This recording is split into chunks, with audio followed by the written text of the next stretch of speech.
Inilipat na sa kustodiya ng Bureau of Customs ang 8 luxury vehicles ni dating Congressman Zaldico ngayong tapos na ang investigasyon ng Independent Commission for Infrastructure o ICI. Nakatutok si Joseph Morong, exclusive. Kinuha na ng Bureau of Customs mula sa tanggapan ng Independent Commission for Infrastructure o ICI ang 8 sa 18 luxury vehicles ni dating Congressman Zaldico na nakumpiska nitong Enero. Inilipat na ang mga ito sa compound ng Customs sa Manila sa pagtatapos ng termino ng ICI kahapon. Ilan sa mga inilipat ang 2022 Rolls-Royce Phantom 8 na ito na may sarili ring payong at nagkakahalaga ng abot 40 million pesos. Meron ding iba pang mga mamahaling brand ng sasakyan.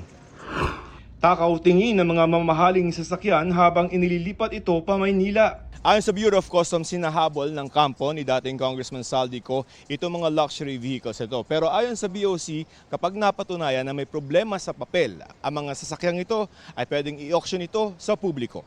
Posibleng umabot sa 100 million pesos pa ang pwedeng mabawi ng gobyerno pag sinubasta ang mga ito. To be fair, we will still observe due process for everybody.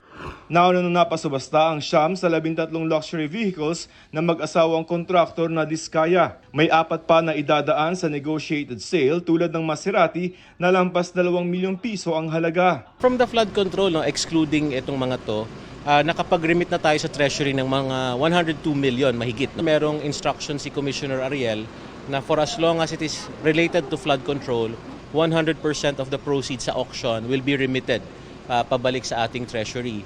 Nasa tanggapan pa ng ICI sa tagigang 2 ring luxury vehicle na isinuko ni dating Department of Public Works and Highways o DPWH Assistant District Engineer Bryce Hernandez.